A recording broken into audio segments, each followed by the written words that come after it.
Welcome to the deep dive. Today, we're really getting into the weeds on becoming an IRS enrolled agent. Specifically, we're looking at the special enrollment examination, the C. That's right, the big exam. Yeah. And we're doing this deep dive using information straight from the source, the Prometric website. The company that actually runs the test. Exactly. So our goal here is to take that official info, that sort of roadmap from Prometric, and really unpack the key details about the C. We're talking structure, process, rules, all that stuff. Helping you figure out how to navigate it. It can seem a bit complicated at first glance. Yeah, so we'll break it down step by step, look at what these official details really mean if you're thinking about this path.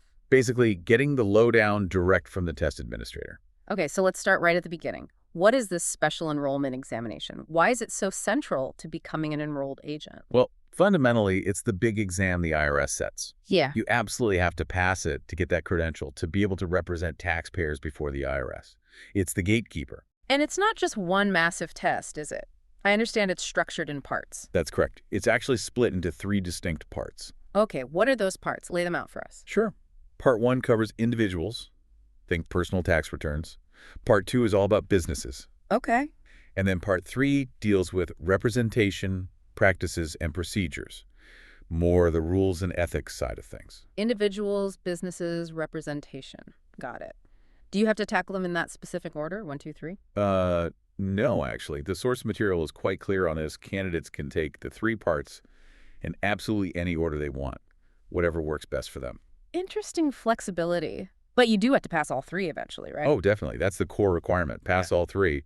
And the source mentions you need to do it within a 3-year period. 3 years starting from when? From the date you pass your first part. It's like a rolling 3-year window. Okay, that makes sense. Sets the stage nicely. So now let's walk through the actual process, the steps Prometric outlines for taking this exam. What's step 1 according to their material? First thing you got to do is create an account on their system, the Prometric website. It's mandatory for anyone testing for the first time. And they help you with that. Yeah, the source says they provide step-by-step instructions to get you set up. All right, account created. What's the next thing they stress you should do, even before thinking about scheduling? This one's important. They really emphasize it. Review the candidate information bulletin.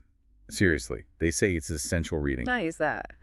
It gives you the full picture, the rules, the process, everything you need to know about the exam administration before you sign up. Kind of like the official rule book. Don't skip the rule book. Good advice. Okay, after you've got the rules down, you need to know what's actually on the test, right? Exactly. That's step 3. Review the exam content outlines. Prometric makes these available, detailing the specific topics covered in each of the 3 parts. So you can see exactly what individuals or businesses covers. Precisely. No surprises on the topics, ideally. Now, step 4 is prepare for your exam. What kind of official prep tools does Prometric mention? They list quite a few things, actually. There are frequently asked questions, FAQs, a C tutorial, which helps you get used to the computer testing format. Like how the software works. Yeah, exactly. And resources explaining how to understand your score report later on, plus details on how results are reported. I saw something about a test drive, too. Right. You can test drive your examination for free. It's basically a practice run with the interface. They also have a video what to expect on test day. Helpful. And they point you to the test center regulations rules for when you're actually there, and even provide sample test questions and answers. So a decent toolkit to get comfortable with the logistics. Seems like they want you focused on the content, not worried about the testing environment. Which leads us to step 5, scheduling. How does that work? Where do you take it? It's a computer-based test administered at official Prometric test centers.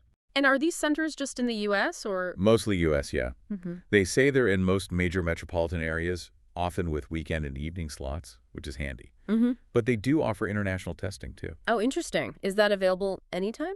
No, it's more limited.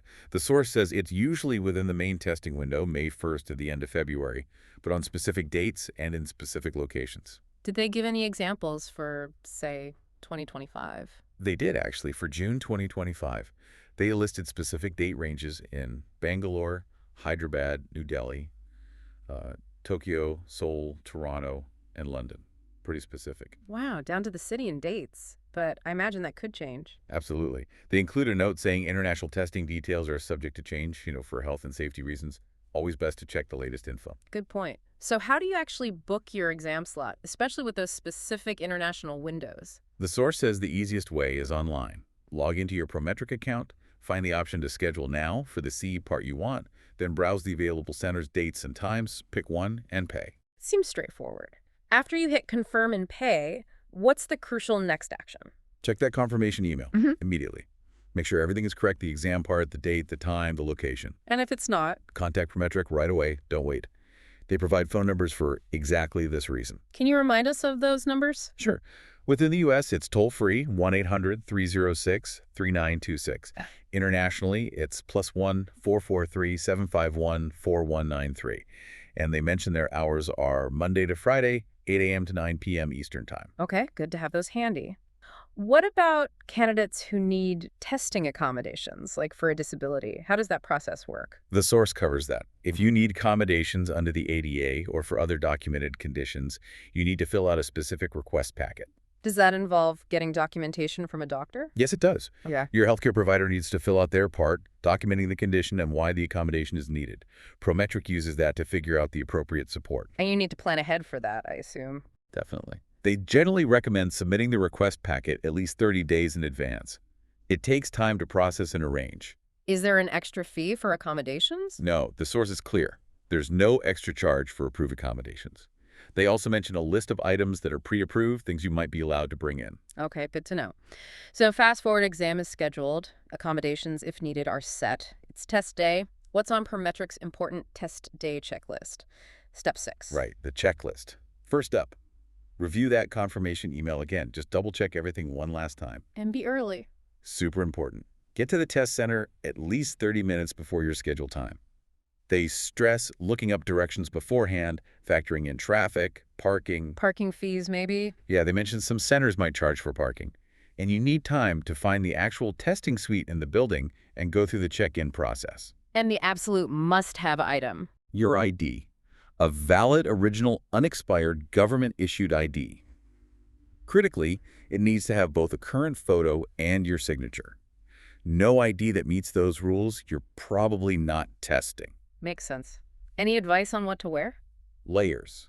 They suggest wearing layers because test center temperatures can be unpredictable. You want to be comfortable. What about things like medication or personal items? You can't take them into the actual testing room, but they usually provide lockers where you can store essential items like prescriptions, and you can access them during breaks.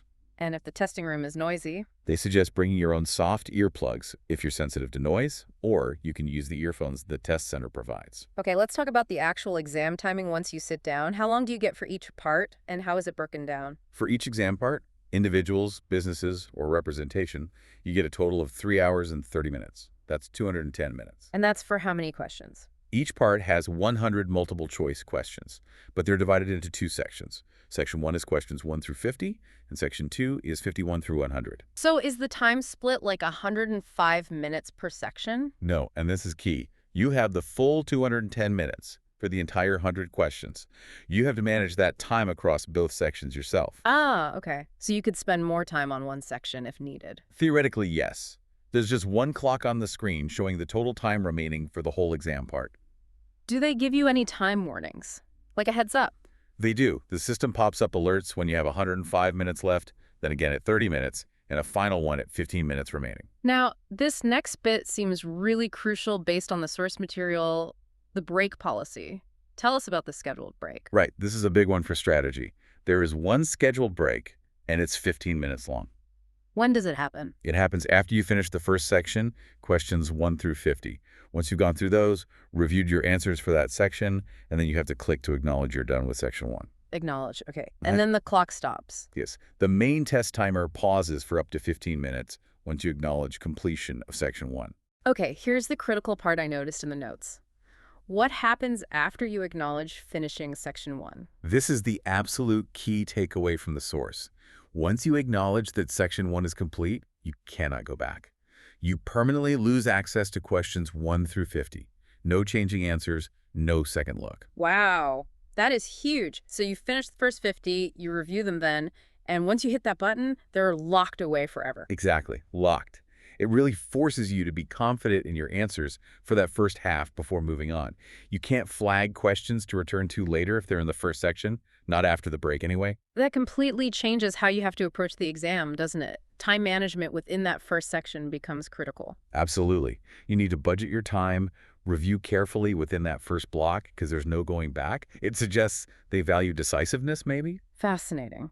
So the timer stops for up to 15 minutes. What if you take a bit longer on your break? If you don't get back and start section 2 within those 15 minutes, the main exam clock just starts ticking down again automatically from wherever it was paused.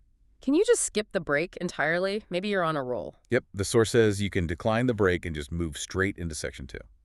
What about unscheduled breaks? Like if you really need to use the restroom outside of that scheduled time? You can take unscheduled breaks, but the exam clock does not stop. It keeps counting down the whole time you're away. Oof. So unscheduled breaks eat directly into your 210 minutes. Precisely. That scheduled break is the only time the clock pauses. That break policy, definitely a major point for anyone preparing. You need a strategy for Section 1, knowing it's a one-way street. Okay, exam's done, you survived. How do you find out how you did? How do you get your score? Since May 2020, it's all online. You go to Prometric's score report website, scorereports.prometric.com. You'll need that 16-digit confirmation number from your appointment. So that confirmation email is important after the test too. Crucial. You enter the confirmation number and your last name, click Validate, and then you should be able to view and print your score report. And if you run into trouble accessing it? Those same Prometric support numbers we mentioned earlier, 1-800-306-3926 or +1-443-751-4193, can help with score report issues too. And the source says you can access reports from previous attempts there as well. What happens if there's an issue with payment? Like, say you accidentally signed up twice for the same exam part. Is there any chance of a refund? Generally, no. The source is pretty clear. Fees are non-refundable and non-transferable.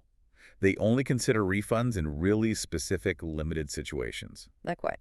Like the documented death of the candidate, unfortunately, or if you can clearly show you accidentally registered and paid twice for the exact same exam part, same date, same time.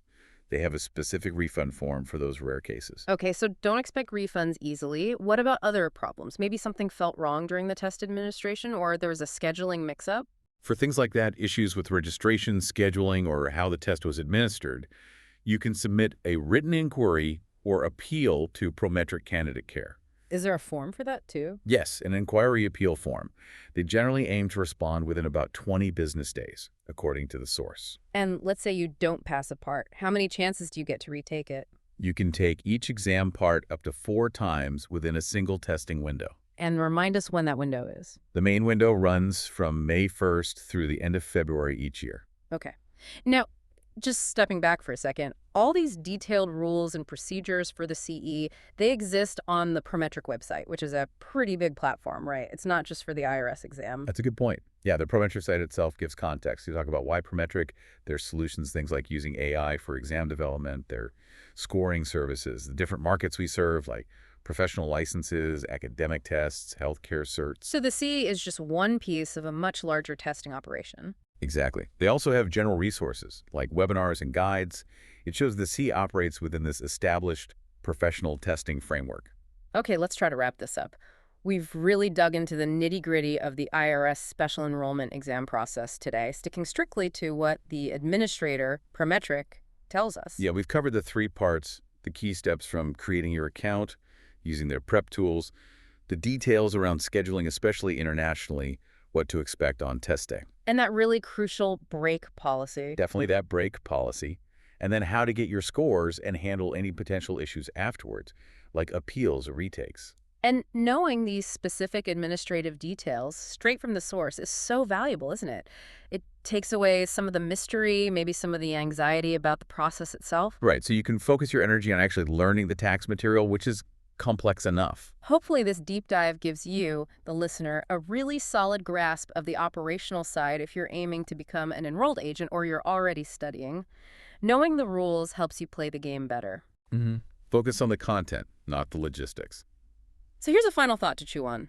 Considering that rigid structure, we talked about the 100 questions in 210 minutes, that single-timed break that locks Section 1 away and no going back, what does that exam design suggest about the skills the IRS thinks are vital for an enrolled agent, beyond just knowing tax law?